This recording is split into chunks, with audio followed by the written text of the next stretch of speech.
Welcome to the podcast, Matt Hauser.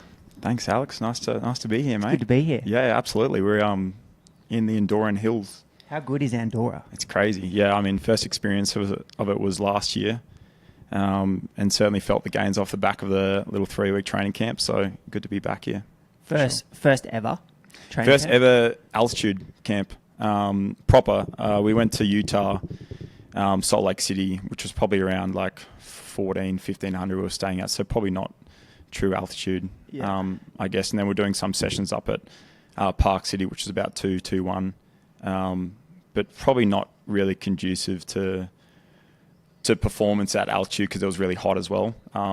Whereas like I feel like if you get that hot and altitude mix wrong, you just end up screwing yourself over.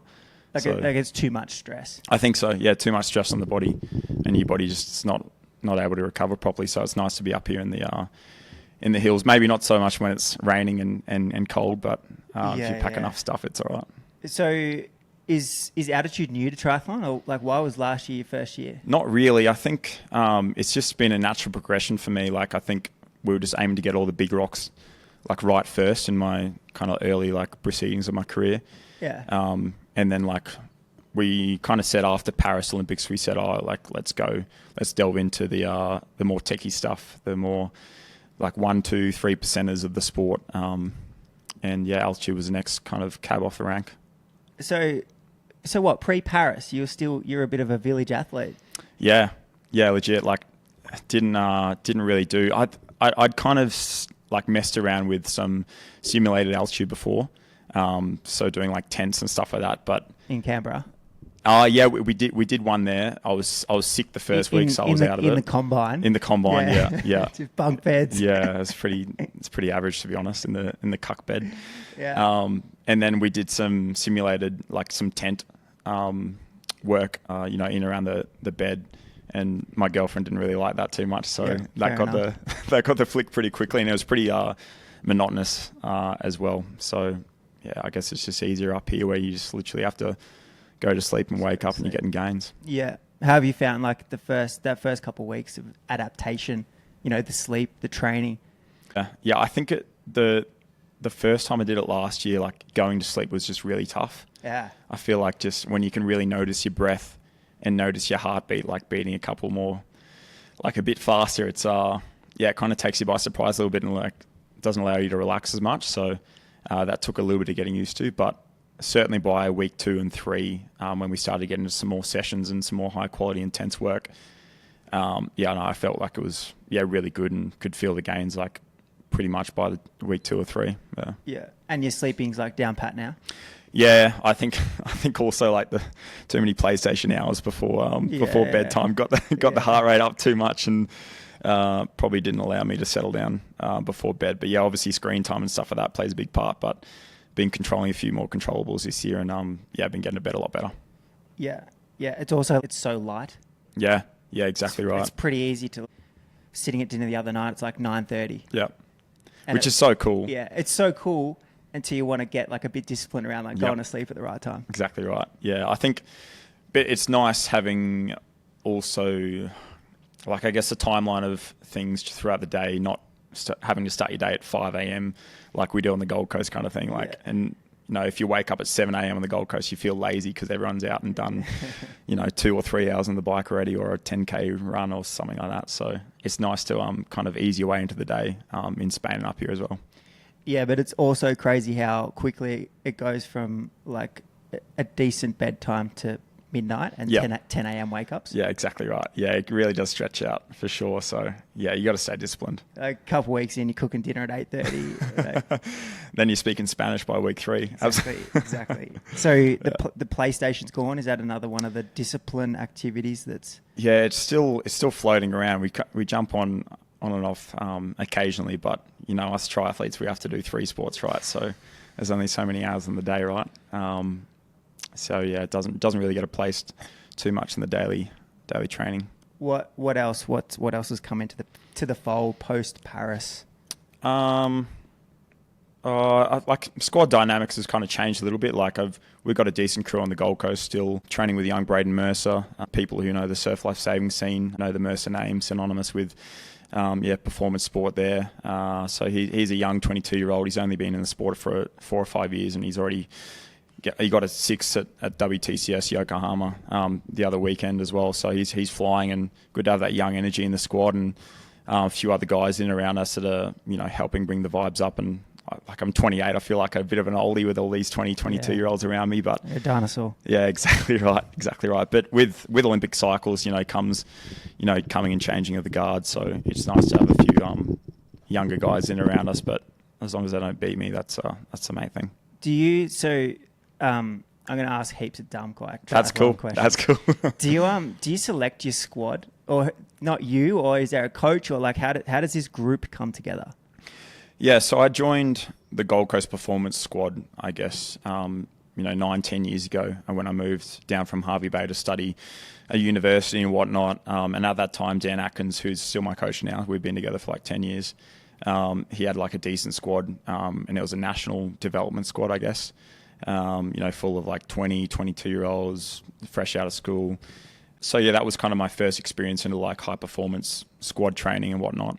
And then over the years, it's kind of like changed. People obviously come and go, change coaches and whatnot. And now Dan's out of the Australian triathlon system, so he's kind of going at it, from a privateer sector now. So which comes with its challenges, I guess, for him trying to make money and make a living and stuff like that, and still support us on our journey. But I guess it's just whoever wants to foot the bill and come train with us. And I don't know. It's I guess like being now of a decent level in the sport, it probably there's a few more eyes on our squad, and there's a few more guys and girls wanting to come in and test out the training for themselves and whatnot. So we don't necessarily like choose and pick and choose, but I'm sure Dan has his processes of who he takes on and whatnot. There is currently in triathlon, for those who want to know, there's a centralised training program out of Miami Aquatic Centre on the Gold Coast, and that's headed up by Non Stanford and Daniel Unger, both previous world champions themselves in the short course realm. So yeah, there is kind of a centralised program in triathlon that is focusing on, like, I guess that Gen 32, the Brisbane 2032 athletes, coming through. But you're not in it. Well, I'm told you're the guy. That's what my people tell me. I don't know if I'm the guy, but if I have to be, I'll take on that role. But Dan and I have had this amazing coach-athlete relationship for so many years now, and there's probably been a few like crossroads where we've come to, and there's been new national performance coaches put on board by Oz Triathlon, and opportunities for me to explore other coaching avenues and stay within the system. But for me, I guess there was probably a few more things that I needed to change within myself before searching outwards to other coaches and whatnot. So therefore, I decided to stick with Dan, and it's such a good relationship that we've got. Yeah, I mean, like that coach-athlete relationship, the trust element of that is so important. Yeah, for sure.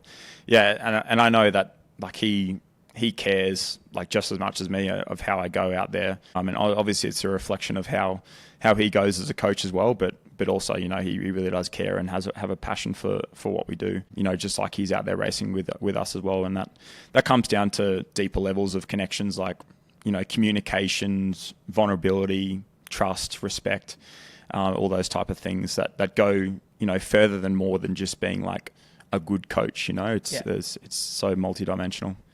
Yeah, cycling is kind of in this weird space where it's like it's really in between sports science and coaching. Yep. Like that they've got the transition from that old school to new school, but there's still so much value in the old stuff. For sure. Yeah, I mean, at the end of the day, it's just like hard work. It's just consistent hard work, isn't it? Yeah. So you can, and I'm sure there's probably a little bit more, technical, scientific, things when it comes down to cycling, because there's probably more like marginal gains that you can get out of cycling, I think, in terms of technical aspects with the bikes, different fueling strategies for like 6-7 hour days, it's a proper endurance event. So yeah, it is. But like, you guys train so much. I've been watching the YouTube. Thanks, mate. Shout out. And if you don't follow Matt on YouTube, he's got a good YouTube channel. the quantity of training though? It might be like a 6 hour, 7 hour day on the bike, but that's it. You go home, done. You know, you might do some massage, might do some work in the gym. That's it though. Yeah. You guys got to string 3 together. Yeah. I guess the hardest thing is kind of like trying not to compromise one over the other. You know, it's kind of 33% of all legs. You know, across the swim, bike, and run, and you know, some days or some weeks you might be feeling really good in the swim, but really shit in the run, or vice versa, or the bike you might be feeling really strong there, but just not feeling it in the water. So it is really it's a unique challenge trying to master all 3, for sure. And it's also course dependent, right? Like it's the swim, there might be an ocean swim with rough water and swell and stuff like that, so it favours the stronger swimmers. If it's a wetsuit swim, so it means it's under 20 degrees, it probably favours the weaker swimmers because they get more buoyancy. And then hillier bike courses versus, you know, flat technical courses as well. So yeah, it's all there's a lot of variables that go into it. I still don't envy the cyclist's way of life, just like 6 hours bashing away, getting so many gooch sores, and horrendous tan lines as well. And then literally not having the freedom to choose your races, you know, like you're locked into a contract.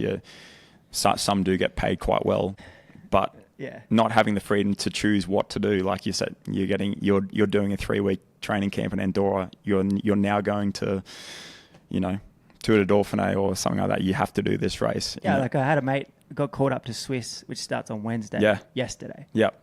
Crazy. He was going on holiday last week. Yeah. You can't have your phone off. Yeah. You know, it's just a wild thing. Whereas, you know, with triathlon, there's more variety of races. You can probably pick and choose. Obviously, there's the Olympics and qualifying, and that's probably the pinnacle of our sport, right? But, you know, there's an element of, you know, there's freedom of choice for sure. How many hours are you doing on the bike a week? I might pull it up, actually. Yeah, give us that hard data. Hold up. Okay. Well, last week, I reckon, was probably one of the longest weeks, especially up here. Let's just see. We don't tend to actually go off hours too much, to be honest. Like, it's probably more of kilometres, but up here for sure. You need to go off hours up here. Yeah, up here for sure, it's hours. So 15 hours on the bike last week. Yeah. So 386k, 8.8 elevation gain. So yeah. And then how much have you got run and swim there too? Yeah, I've got run. Run was 80k on the dot, 6 hours. And 1,000 meters elevation gain. Swim I don't really log in my swim. But that would probably range 20 to 25k a week. So, you know, 4 to 5k sessions 4 times a week. So are you like adapting that to the time of year, or is it always kind of like a similar structure in terms of weighting of those 3? It is a similar, like there are like base phases where, say we might knock out early on in the season, like more bike miles or something like that, just long hours on the bike. We might go through like a 4-week swim block where we're doing, you know, 5-6k sessions rather than 4 or 5k sessions. So there are times where we do target specific areas for sure, but that's probably like happens more around like the off season or the pre-season for sure. Yeah, because your bike condition must get so good just being here, because you can only go uphill. Yeah, I mean that's the thing. I mean I'm 80 kilos, so I'm not like a light guy for sure in terms of triathletes as well. Definitely cyclists. The hills really do crunch the bones and the muscles for me. But I felt like I came out of last year's training camp up here just like so strong. We didn't even do any sessions until like the last week on the bike. It was literally just like grinding away at that like kind of LT1 zone, like 250 to 300 watts, like normalized for 3-hour ride. Just tapping away and getting strong by the hour. So we didn't really target any specific sessions up here until probably the last week, where we were doing more like, you know, 2-minute sprints uphill, focusing on that, like those VO2 zones. And then also some like, kind of rolling pace turns up the hill, up the climb from Puigcerda up to Pastelacassa. Yep. Yeah. Well, how do you find the running here? It's good. It's a little bit hilly. Are you running the hills, or are you doing like heaps of work on the track, or how do you manage that? Yeah, we're doing a track with Jimmy tomorrow, track Nice. Tuesday. I think he'll have a bit of revenge on the cards because last time I ran track with him was before Paris 2024, and he was obviously still a cyclist at that point. And in his off season, he liked to do a bit of running. So Yeah. we did. You put him to the sword. We did dust him up that day, but And sure that's Jimmy Whelan for anyone That's Jimmy Whelan, that yeah. can't see the technology support we've got in the background here. J Dub. Yeah. I'm sure he'll run just as fast, if not a lot faster than us tomorrow. So we'll see. Yeah. Are you training with the cyclists as well? Not too much. Do you blend? No, I mean, not really, because our schedules are so different, right? Like, Yeah. we kind of guided by like pool bookings as well around here. So sometimes we're in the afternoon, sometimes we're in the morning. I don't know a heap of cyclists either. So Yeah. yeah.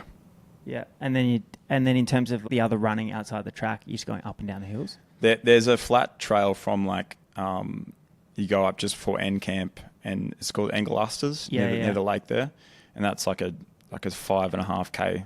You're just doing a lot of laps? Just doing a lot of laps, yeah, just out and back.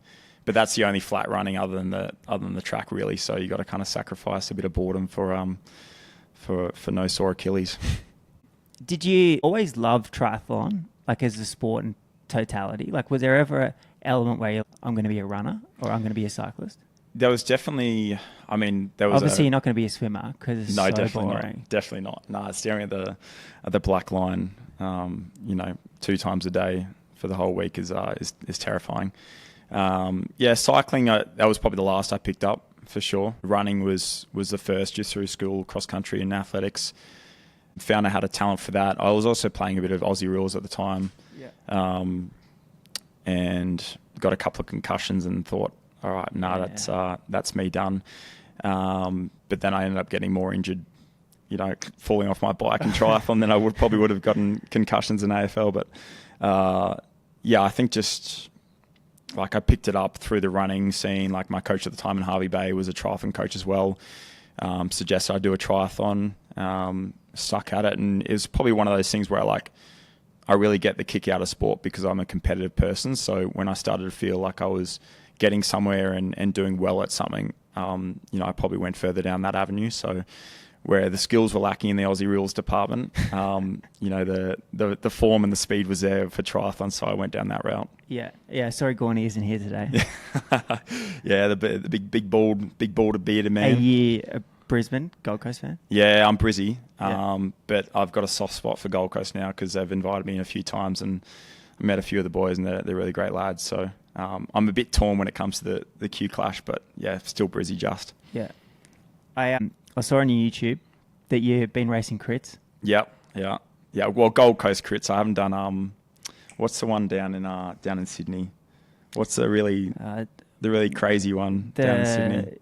What's it called? Heffron. That's right. That's the one.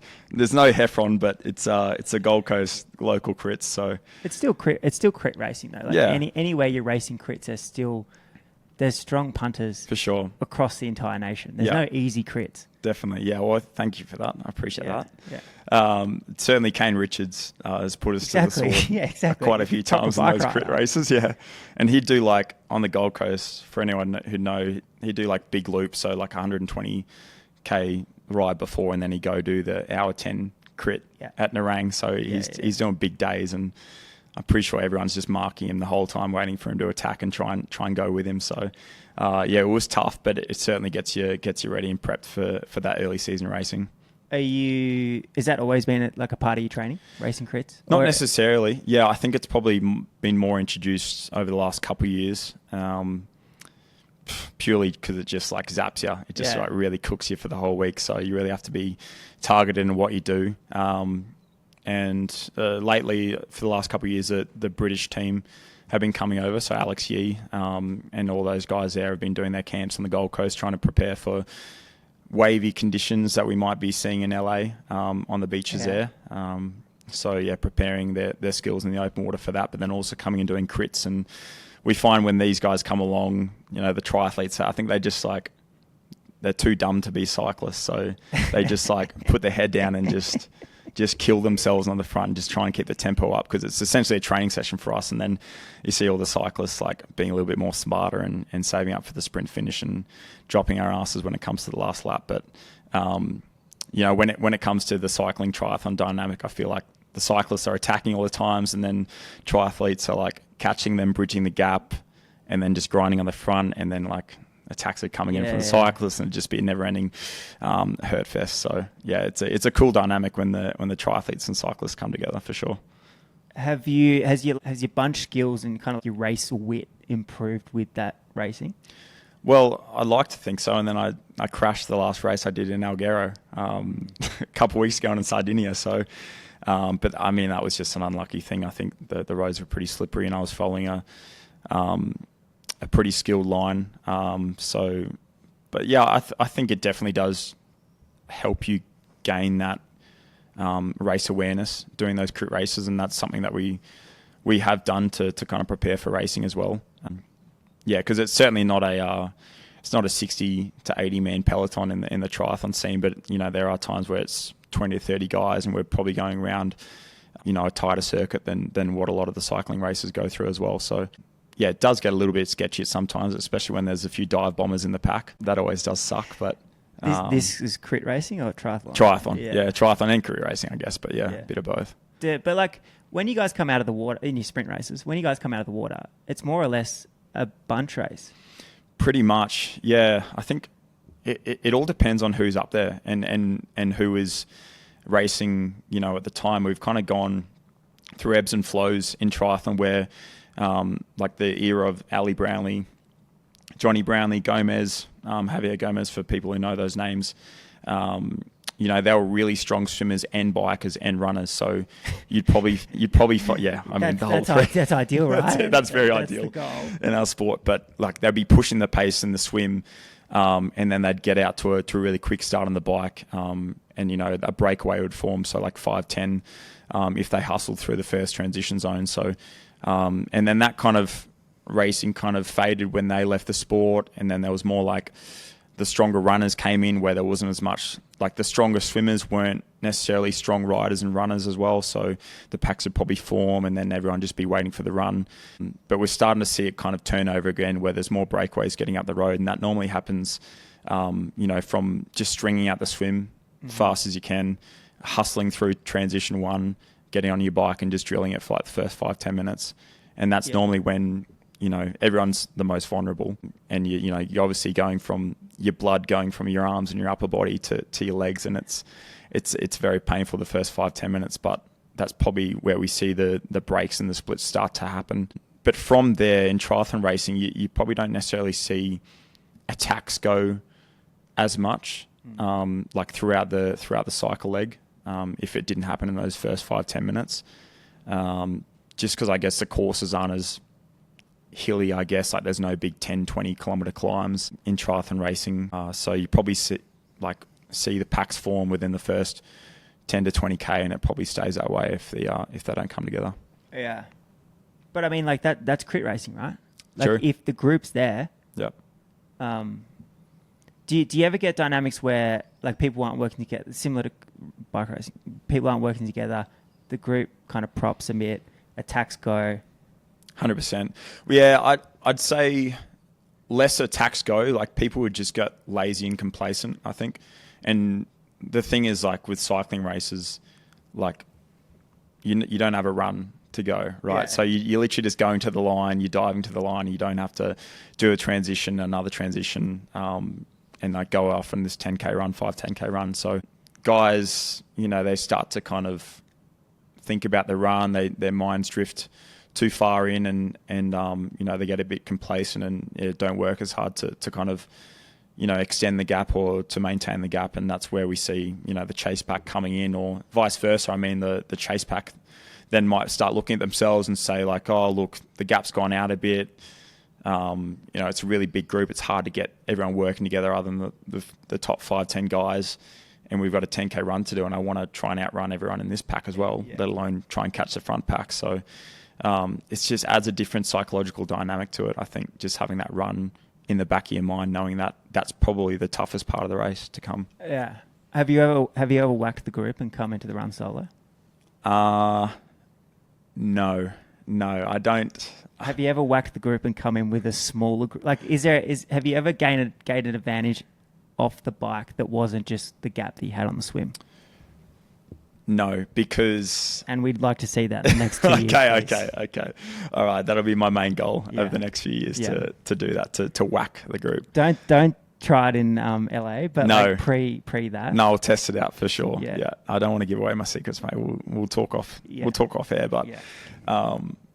It's a different dynamic for sure. But for me, I think it works best just really conserving, pushing that early speed in the bike, and then letting everyone else kind of work with me efficiently as possible.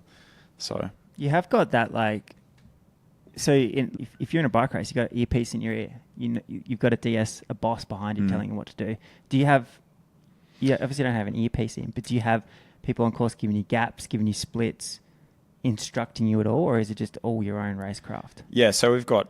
luckily at Oz Triathlon, I mean, not every federation has this luxury, but as a bigger sporting federation, we do have the luxury of having coaches and managers out on course with whiteboards. Basically as simple as that, just giving times and gaps to the main players in the race, and also like if you're in the second pack, time to the first pack, et cetera, et cetera. So yeah, there is kind of some information out on course that is helpful for sure, especially when there is a breakaway up the road.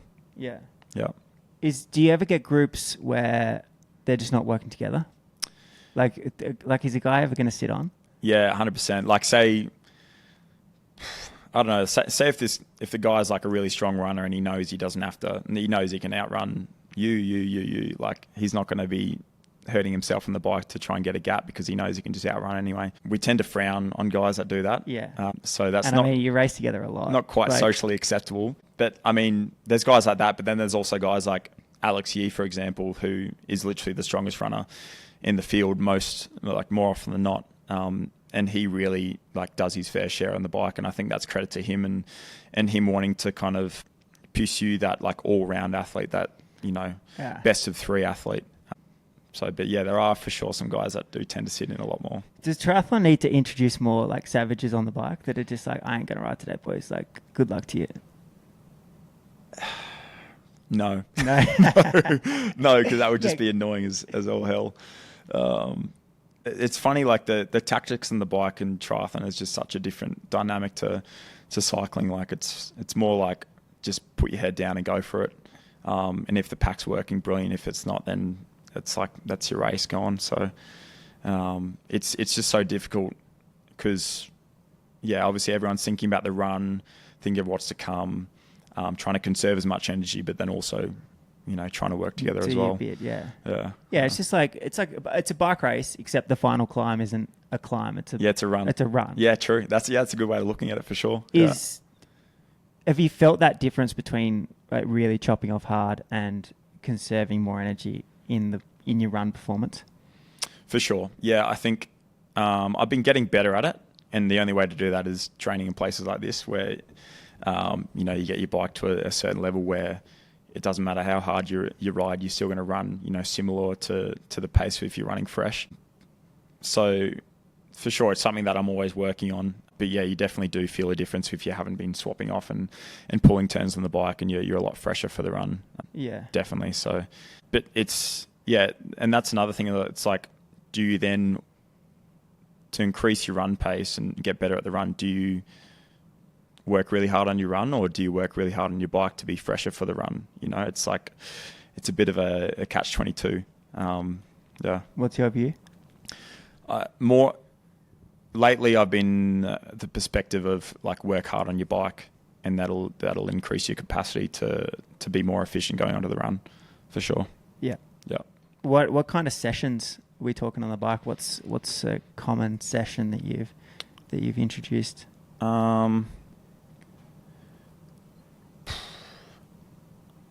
Just climbing bergs up here. Just bergs. You don't need any sessions. Need any sessions. Yeah.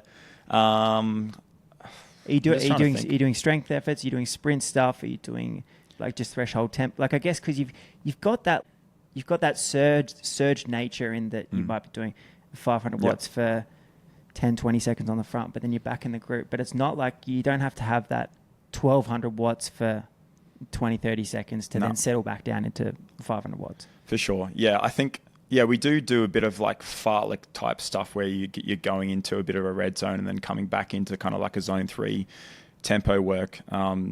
A session on the Gold Coast, for example, like we go up Springbrook Mountain and we do like 5 by 8 minutes where it would vary in like, say like 30 seconds, probably 8 to 10 watts per kilo maybe. And then going into more like a bit of like a thresholdy tempo pace for the rest of the, say like 2 minutes, and then you're going back into that kind of that harder pace for the 30 seconds. So just like varying paces like that, I think we would do. And then like some crit style racing sessions, like swapping off turns for, 10, 20K maybe, and then also maybe throwing in a few surges in there just to kind of emulate coming out of a corner or something like that. So I'd say that the sessions we would most likely do would be, I'd say like the hill sessions where we'd incorporate some sprints, but then also some like thresholdy stuff to kind of like clear the lactate, but then also, do like a bike run session where we're doing a, 30 to 40K of work on the bike into a hard run of like 6 to 8 1K reps. Yeah. Because that running sensation and off the bike strength must be crazy. Yeah. It's a commonly referred term to as like jelly legs. Like you get off the bike and you start loading your bones properly on the pavement, and it's a pretty unique feeling. But I think that's the best way to do it is just to practice it, and that's the brick sessions, like hard bike into hard run off and trying to emulate that race day practice. Yeah. And you don't know what's going to come, in a race, right? Like you might find yourself in a situation where you're off the pack and you have to bridge, or, even in like relay racing now where there's a mixed team relay, and the relay distances are literally like 300 meter swim, 7, 8K bike, and a mile run off. So for that 7, 8K on the bike, you're literally just hammering it. And you might be with people, you might not be. So there's different dynamics for sure. Coming out of the water now, though, are you at a point where you're confident that you're going to come out of the water in the front group? Yeah, I'd say so. Yeah, that's been a luxury I've had for the last few years, I guess, knowing that my swim's kind of be there or thereabouts. I'm not going to have to chase too much at the start of the bike, but it's more like taking advantage of that swim and not letting the other weaker swimmers catch up.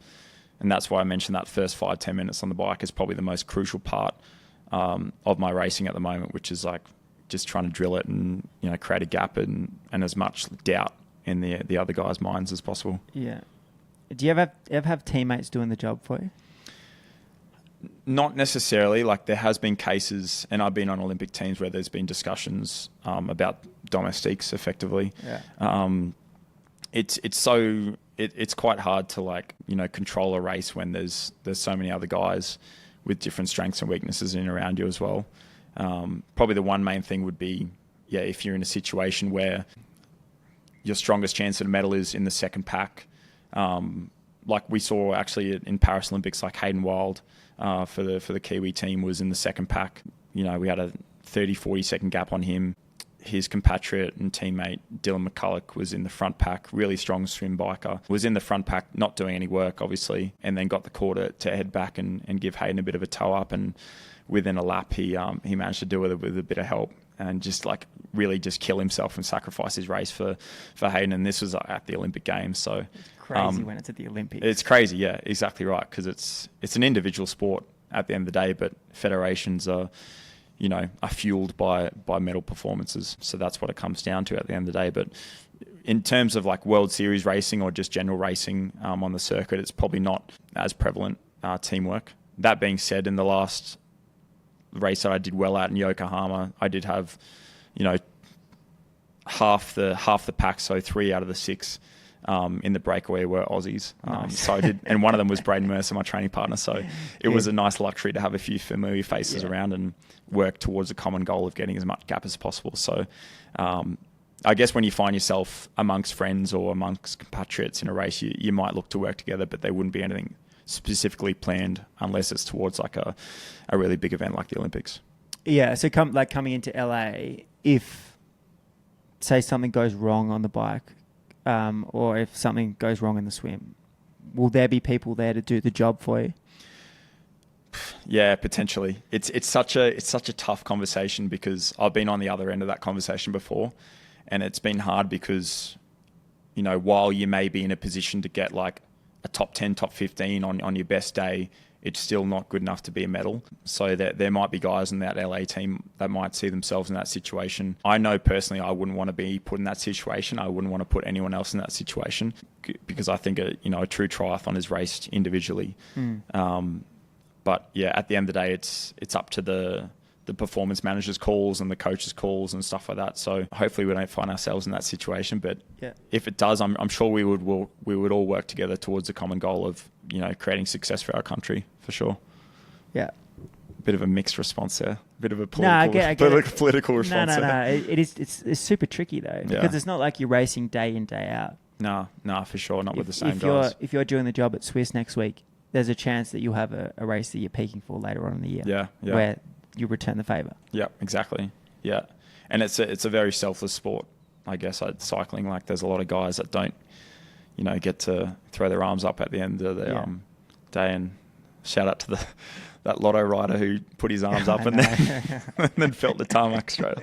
Oh, I felt bad for him, but congrats to him on his debut win. And he beat some proper riders too. It was incredible. I wonder what he's feeling like when he went to sleep that night. You just have to keep bringing yourself back to, like, push the shame aside. You just have to keep bringing yourself back to, like, oh, I did that, you know. Like, yeah. Like, he's beating guys like Amara Smith's in the group, who's just been rumoured to be paid €2 million to go to another team. Like Vlasov, who's like one of the key riders on Red Bull. He's beating proper guys too. He's not winning some random race where no one's there. No, for sure. Yeah, I mean, that would just be an amazing feeling, right? Like, the world's your oyster after something like that. Yeah. Your career, especially when you Google it, it looks pretty linear. Has there been any setbacks? Setbacks, yeah. There has been, yeah. I think I enjoyed a lot of success as a junior. You know, being probably more talented than a few others. But then I think when it came down to, you know, growing and, you know, having to put in a little bit more hard work, that probably took a little bit more time for me to get the concept of. And then in 2018, just after the Com Games, when I was 20, I finished fourth in the individual. We won the mixed team relay, and then a couple months later, like I ran into a car door that was open up on me in Tugun and had to get a shoulder reconstruction. Broke my hand as well. So that was probably one of the bigger setbacks. Probably had me out of the sport for 6 to 8 months. But then from then on, I think I just learned patience and the ability to try to really work on that hard work ethic, and not just let the talent show for itself. And we do see like a bit of a tough transition period in the sport where, you know, from juniors, you know, 16 to 19, you know, you're racing sprint distance, which is 50-minute race, 750 swim, 20k bike, 5k run. And then from there, you go into under 23s and elites, but you're basically just thrown into the elites from then on in. Yeah. You're racing Olympic distance now, which is double the distance, a 2-hour race. And so there's that awkward period where, and then you're also moving out of home, you're probably becoming more independent. If you're not winning races or getting sponsors, then you have to, you know, go at it by yourself. And there's that difficult transition period. So I think for me, it took a little while to kind of get the hang of things at that elite level. But, you know, I truly believe like once you do get that first win, like we were saying, and you do get a bit of a handle on things and feel like you really belong, that's when you can really, you know, elevate your performances mentally, I think. So straight out of school, straight out of juniors, full-time triathlete? Pretty much, yeah. I had a bit of support from mum and dad to move to the Gold Coast, and studied business at Griffith University, and then I mean, linear is not quite the word, because like in Cozumel in 2016, I was in my second last year of juniors. I got 45th. I got smacked around, but then I had to learn things like not being complacent, like working hard and stuff like that. came back the next year, won Junior Worlds, and then obviously had that setback the next year in 2018. So, but all the while, being a professional athlete, so to speak, and studying university on the side, but trying to perfect my craft and on the Goldie. Can you remember when it clicked? That hard work piece. That in terms of like, I assume what you're saying was you're a big junior. Yeah. Which Big traditionally, yeah. like results in good outcomes. Yeah. I think honestly, probably not until after Tokyo, like 2022. I feel after the Olympics. After the Olympic Games, yeah. Wow. I feel like I had some decent results, but I never felt like I was truly comfortable at the top and belonged. Like even at the Olympics, I got like 24th, but I felt like I was just chasing my tail the whole day. Didn't really feel like I was contributing to the race at all. I felt kind of out of the Olympic experience because it was like a one and done type of thing. It was also around COVID, so it was very anticlimactic as well. And I kind of went back to home base and worked out with Dan Atkins, my coach, and just nutted a few things out and became a little bit more professional. Moved out of the boys' house on the Gold Coast that I was living in and in with the misso, and that probably helped control things a little bit as well. And I guess from then on in, I just didn't want to feel like I get left behind by the sport. Like guys my age were winning or podiuming at the Olympics, like Alex and Hayden Wilde were podiuming at Tokyo, and they were my age. So I felt like I really needed to dig the heels in and double down and really think of it as like a profession rather than just like a hobby or something I'm good at. Was that you that worked that out? Or was it your coach? Or was there a trigger? What kind of clicked? I think it was probably more so me. I think that those internal reflections that you have, I think people can tell you a lot of things. They can try to drill things into you. They can be a teacher with a whiteboard, but at the end of the day, like if you don't truly believe it and process it within your own mind and soul, I think you really can't get ahead of it really. And you have to own that. And ownership's been like one of those key words that I've kind of been drilling into myself over the last few years. Like, you got to own this profession, you got to own this career. And now I'm kind of looking, which also motivates me. I'm looking at it like a bit of a timeline now where, probably looking towards Brisbane 2032, that's probably going to be the end of my short course triathlon career. So I've only got 5 or 6 years left in this sport, and I really have to maximize my opportunities. So I think that's also elevating my performances to another level where I'm like, I've only got so much longer in this sport. Yeah, it's still like tricky though, even if okay, it's not quite working for me now, to be in that moment and as yourself work out that you need to make change. Yeah, for sure. And you can't quite do it by yourself either. Like it'd be remiss of me to say it was just me. Like it was also, my support team around me, my Dan, obviously, my fiance, G, people holding you accountable and helping you hold yourself accountable. Different energies in the training group, having them pick you up on your hard days and whatnot, and getting you through the monotonous days, I guess, really does help. Just figuring it out, just figuring out the equation, I think, takes a lot more than just yourself. But I think internally I needed to reflect and take ownership more than anything, for sure. Maybe something is like a little bit underrated in endurance sport in terms of the thinking part. Mentality? Like the analysis on the training, the ownership of this is the work I'm doing, this is not. Like you can have a coach, but at the end of the day, you're doing the work. Yeah, I mean, I've always believed that you could have the best coach in the world, but not 100% believe in the work that you're doing, and you won't be seeing results. Yeah, it's like anything, right? If you don't put your heart and soul into it 100%, you're not going to get that much out and more. Like we're seeing in cycling this shift towards younger and younger athletes, and you have been interviewing them this year, and these 19, 20, 21-year-olds, they're like mature adults. Yeah, crazy, really. Like me and my buddies when we were riding, we were 19, 20, we were like cowboys. Like, had attitude. no idea what we're doing. We're pretty much like living in a share house. Yeah. Whereas now they're coming over, they're setting themselves up, and they're professional so much younger. But it kind of makes sense when you see their maturity in the way that they act. That's cool to see. I guess that's just evolution of sport, right? Like they're seeing Poggy like do what he's doing and just being like, I'm going to get to work so much earlier than he did. And he was like killing it at like 2021 as well. Exactly. So yeah, it's just crazy, the evolution of sport, and we're just getting faster and faster. And I know obviously cycling is just, tenfolded it over the last like 5-10 years. So yeah, it's crazy to think where the sport might go to, especially when you got 21-year-olds, setting early alarms and not going out and doing cowboyish things like I'm sure you and the boys used to do. So yeah, it's funny. Talked about like that ownership piece and those kind of like values. What are they now? Have you kind of like mapped them out of like, okay, this is the structure that Matt works under? Not so much. I don't think, like, I'd never be the type of guy to like write things out and really like journal or set specific things.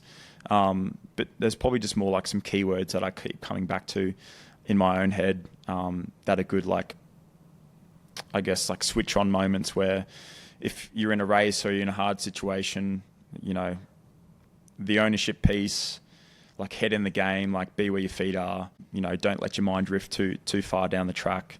I think I'm also quite, like, I process things on an even scale. Like I take good, fairly good. I take bad, fairly good. Like it's one of those things where I'm a logical thinker, and like a setback like the crash I had in Alghero a couple of weeks ago, it didn't really faze me because I knew after I crashed I couldn't do anything about it.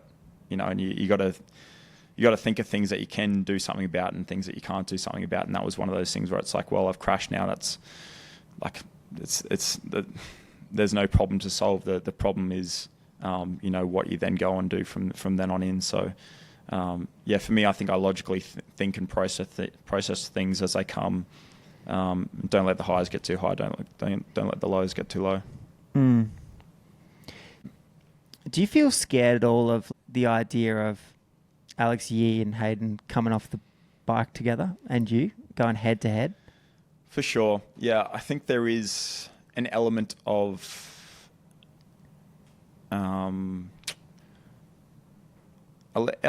worry if they are in the race and if I am going head to head with them on a run. But then there's also like a self-belief piece where I've got to believe that I'm capable of duking it out with them. And I have like split faster runs with them than them in the same race before. I know I'm capable of it. I just need to put myself in the right position, the right mindset. And while my first option and best chance of winning might be to swim hard, get a break around the bike and then run strong, I have to be ready for all kind of situations that come down.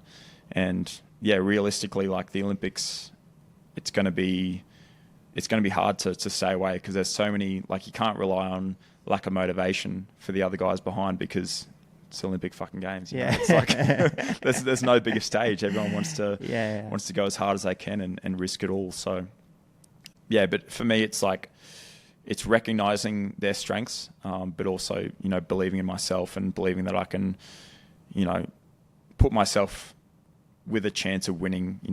Either way the race plans out. Do you have, like you're talking about the key words that you come back to before, do you have words or moments or thoughts that you go to when you're in that deep, dark, uncomfortable place, staring down the barrel of being above threshold at the back end of a triathlon? Yeah. It's the worst, and it can make and break it can make and break a race. Like, it's actually crazy. Your mind is so powerful, like it plays so many tricks on you. Because obviously your body naturally doesn't want to be in pain. Like you put your hand on a stove, you want to take it off straight away, right? So it's crazy. Like you go into that pain threshold, go over that pain threshold into the red zone, and your body's telling yourself, like you might even be in a position where you're running with another guy, and there's like 2 or 3K to go, and like a thought comes into your mind, you're like, oh, look, he can win it today. Like a thought might just pop in like that, and you just got to be like, what the fuck? Like, what am I thinking? Like all these hard work, all these hours of hard work that I put into this race, all this preparation, and I'm willing just to give it away to not be in as much pain. And you've just got to like find a way to like exit those thoughts from your mind. And yeah, I do have keywords that I come back to, the belief piece, the head in the game, the be present, fight to the end. I think those things that I kind of run through my head helps push those negative thoughts out of my head for sure. Like even in Wollongong World Champs last year, when we had like a 20 or 30 second gap on the bike, like from the swim, we had a strong, healthy pack, but the gap was probably holding and teetering around that 20, 30 second phase. And it probably only, one decent lap of pulling turns from the chase pack, and we could have been goners because there was only 6 or 7 of us. Cut that actually. For the younger audience. For the 19, 20-year-olds that you have on. Yeah. And there's like a large group of 20 or 30, and, naturally you think that it would be an easy catch for those guys. But, I thought like pops into my mind, and it's like, watch like us drill ourselves to the ground, get off the bike, and they catch us, within half a lap of getting off the bike kind of thing, and we've just like sacrificed like all our running speed and strength just for a measly 5-second gap that they've just closed down like that. And, I thought like that comes into your head, and you just can't think that, and there's so much self-doubt and stuff that creeps in when you're in those pressure moments and situation of pain, but you just got to try and find a way to release yourself with that. Because I'm sure in cycling it would happen so many times. Like it's a ridiculous sport where, you drop a wheel and you're gone, and you've just got to like chew stem and just survive and just get through it, or get over the climb, or get to the next climb or whatnot. I couldn't imagine the mental battles in cycling. Yeah, I guess it's got the time piece to it. Yeah. Like there's days on the bike where you start rubbish and you come good, or you hear of guys that go on over the race radio saying that I'm just no good today, don't ride for me, and then they turn out winning the stage, and you're like, well, you must have been all right. Like you got there. But that's also like, that's a mental battle, right? That's like, those guys are probably like having a mental battle with themselves and thinking like, no, I'm giving up, no. And then they find a way to get through it. It's crazy what the human mind is capable of doing. It's like the cyclist too, there's that accumulative fatigue. You guys have got 1 day to race. Yep, exactly. Well, 21-day stage, it's kind of ridiculous. Yeah. And just like, and if you're in yellow at day 1, like just the mentality to push through, and just to be like, now I've got to just like survive, or offense versus defense, or strategies and stuff like that. It's just, it's a crazy dynamic for sure. Yeah, I mean, I've never been in this position, but I just, and not envy, but I admire the way that those guys in that first week, they've got a jersey, they've got the pressure every day. Like every day, you got to be on 100%. Yeah. And there's a certain standard that you hold yourself to as well. Like I even reflected on this now, being kind of somewhat towards the top of the sport, and, seeing guys like Alex and Hayden who have been at the top of the sport for 4 or 5 years now, like the mental strength and toll it would take to stay at the top is harder than getting to the top. I feel like that's just such a battle to keep showing up, to keep finding different ways to motivate yourself. Because it could be one day it could be money, the motivation. The next day it could be, respect from your peers. The next day it could be for family. The next day it could be for yourself. But just finding different ways to get yourself up and motivated to keep winning is probably one of the hardest things, I reckon. Because it's easy to chase the top, I reckon, because you got all the momentum, you got somewhere to go to, but at the top all you've got to go is down. It's crazy. Well, you've got that advantage, right? Advantage? You haven't been there yet. True, yeah, exactly right, yeah. I mean, definitely at Olympic level for sure. I haven't been there, so I still do consider myself a little bit of an underdog, which is cool. But also, preparing myself to take on that challenge of, pressuring myself to keep winning and performing at the highest level.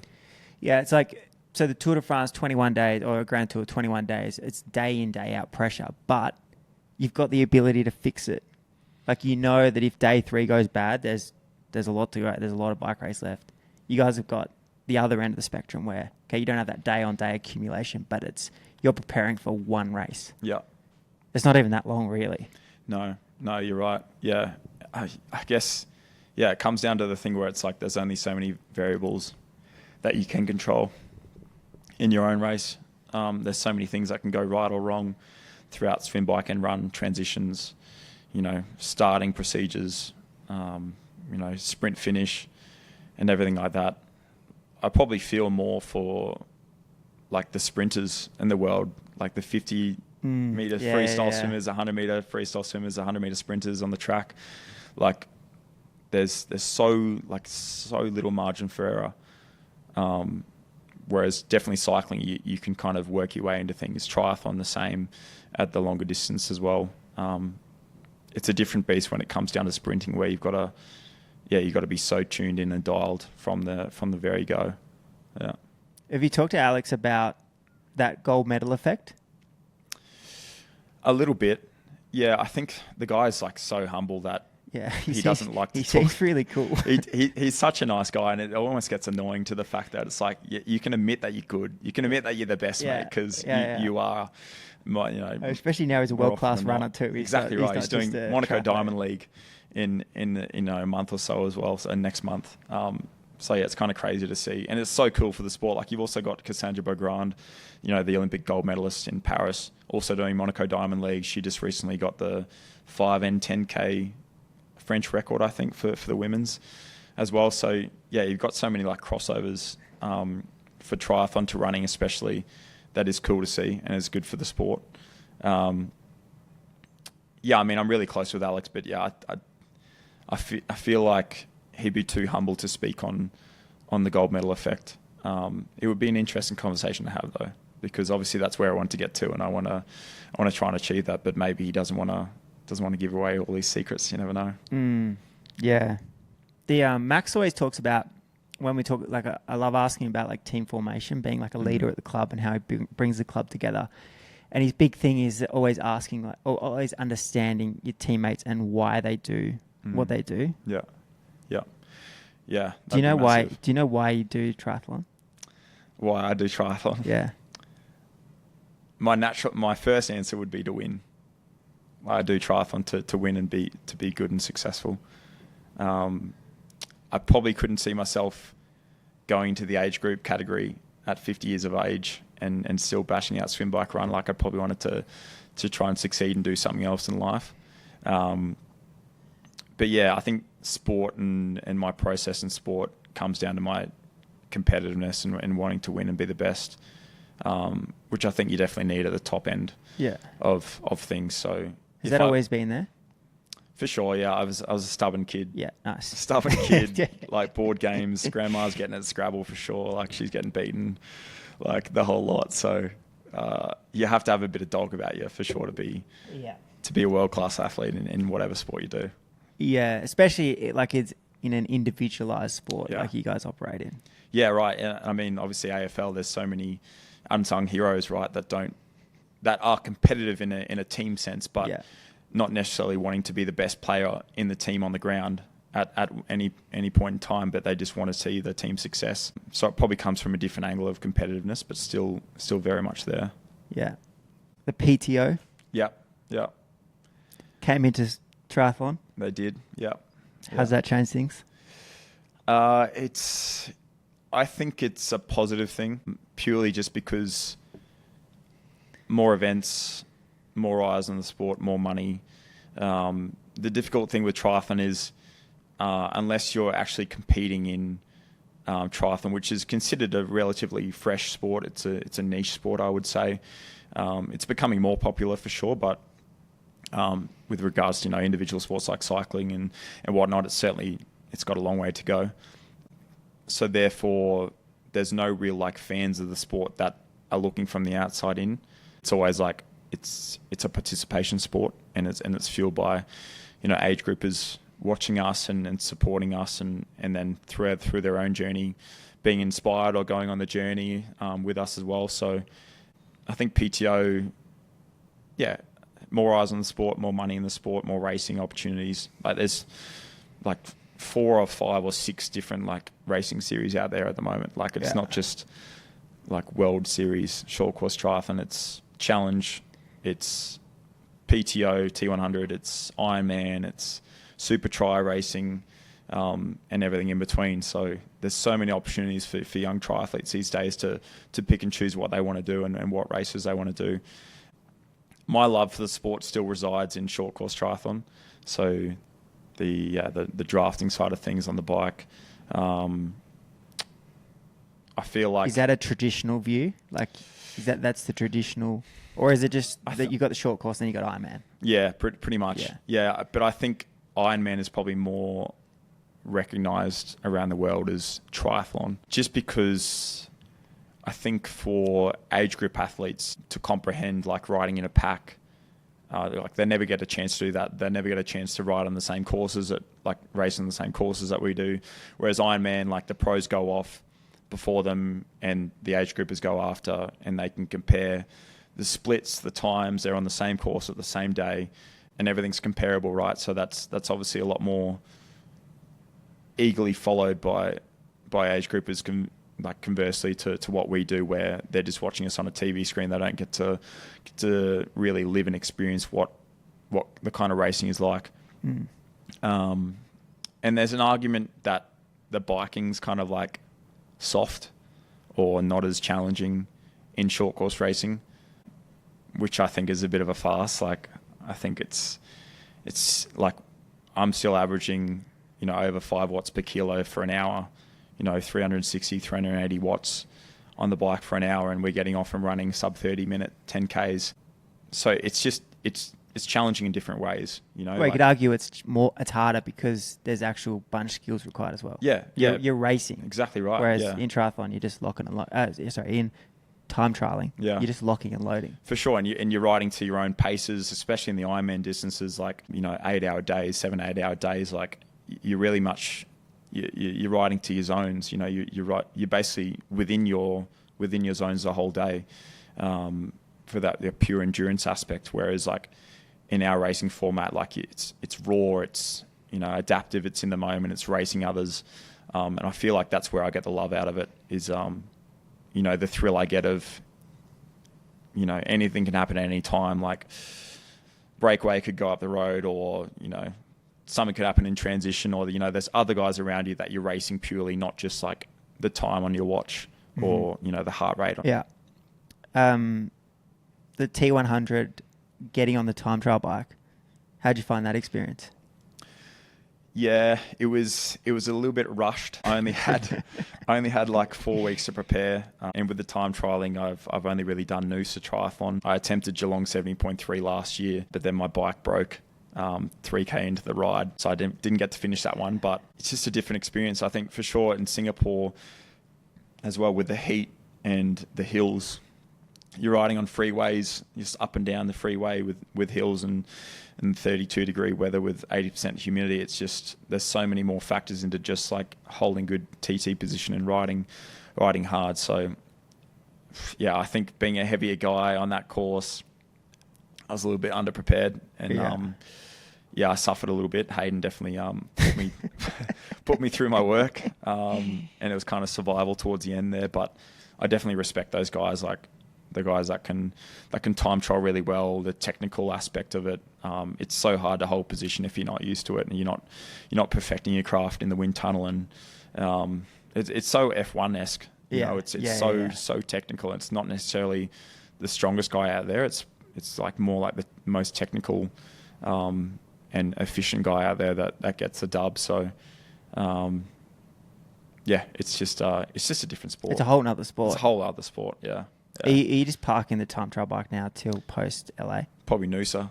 I'll just bring it out, dust off the cobwebs for Noosa, just because it's such an iconic race, and obviously it's just a great weekend all round with the crit and everything as well. But I'd say after LA, after Brisbane, I'd be parking it for sure. Yeah. I might dabble in a few bits and pieces just to kind of early season prep with the.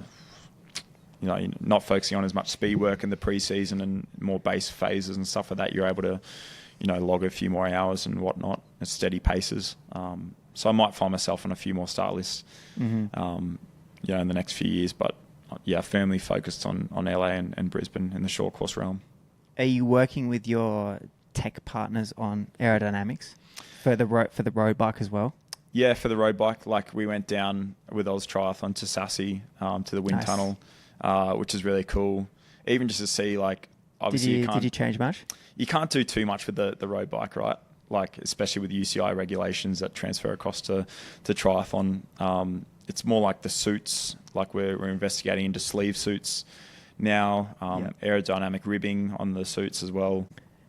More like positional stuff, I think. And it was just really cool to see, like, obviously, you know, like the thinner you are, the more slipstream you are, the more aerodynamic you are, the less your CDA is going to be. But I think just like seeing the raw numbers, like just tucking your elbows in or just making minimal gains or changes, really does help to recognize, like, in a race situation where all you need to do is just tuck in a little bit more, and you know you're saving 5, 10, 15, 20 watts. Just like that. Which is crazy. Which is crazy. You could train a whole season for that. Yeah, it's crazy. So I think it just works as a good reminder for me to see those numbers and go, like, okay, like in a race, like it's really advantageous to be getting into these positions. Do you get to control, like, wheels, bike, kit, socks, helmet? Like, do you have full control over that in an Olympic environment? Yes, pretty much. Obviously, sponsors, like I'm sponsored by Specialized. That's not a bad thing. It's not a bad thing because they are pretty much top of the game in all realms. You know, their R&D is pretty diverse across road cycling and whatnot. So I think whatever's good for the top guys is I think good. Whatever's good for Remco is good for me, I think. Exactly. So it's not going to get any better than that. There is this, I guess, interesting thing. We had Kundakort, who's the head of Trek performance and innovation on, and he was talking about how, like, it might be the best for Remco, but it's not the best for the next guy. True. So there's kind of this weird balance in cycling of signing deals with sponsors, but, for example, Trek don't have a helmet sponsor on purpose because it's like every helmet is different for each rider. Yep. And finding that balance of income versus performance. Definitely. Yeah. I mean, you can sell out to the highest bidder or stick to performance and what's right for you. It's a funny dynamic, but I think for Specialized, they obviously do the whole range. It's like cycling shoes, helmets, even down to socks, kits and everything, etc. So, I think for me being signed with Specialized, I don't have that luxury to kind of go out and test different products and whatnot. But I think my attitude is like big rocks first, for sure. And if Remco's riding that stuff and it's good enough for him, and all I need to do is sit in a pack and pull the odd turn, then that's good. That's good for me. We'll be seeing you putting booties on at the change. That might take a bit of time out of transition. I think I might get left behind. Yeah. Do you, like, in terms of, say, for example, the suit? Like, could you have a long sleeve suit, or it just doesn't work? You can have sleeve suits now. So that's been introduced by World Triathlon rules. You can have sleeve suits. So that's something that a lot of people are trialing now. Different federations, and probably leading into LA, you would probably see most people doing triathlons in sleeve suits. Yeah. Purely just because it's more aerodynamic, more fabric on the skin, for the ride especially. What you give up for aerodynamics on the bike in the swim, where if it's not a right fitting suit and you don't feel comfortable in your stroke and it's restricting, is probably another question again. But there are different styles and choices of kits now where the federation Oz Triathlon is kind of working towards providing us with the fastest suit possible. Yeah.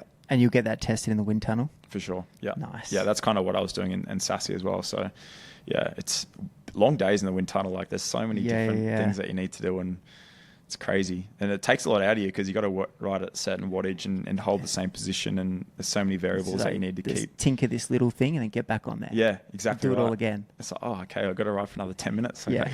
Yeah. And it's cold and whatnot, and they have those like the framing lights as well in Sassy, where like you lock in one position and they can lock those data points for where your shoulders and everything is hitting, and then you can kind of best match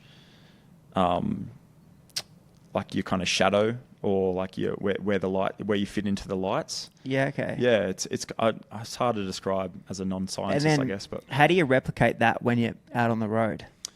Yeah, so I guess that's more when you're trying different variables. So your position needs to be constant, and the variables around you are changing, like the suits and stuff like that. So that's probably more obviously in the wind tunnel. But I guess if you can try and get to like the process we went through in the wind tunnel, and so many other people would have done this, is like you get to the most aero position possible, whether it be comfortable or uncomfortable, they don't care. Mm-hmm. And then you slowly work back to a comfortable position where you think you can kind of ride, the hour to 2 hours in, and, push the amount of watts that you need to do.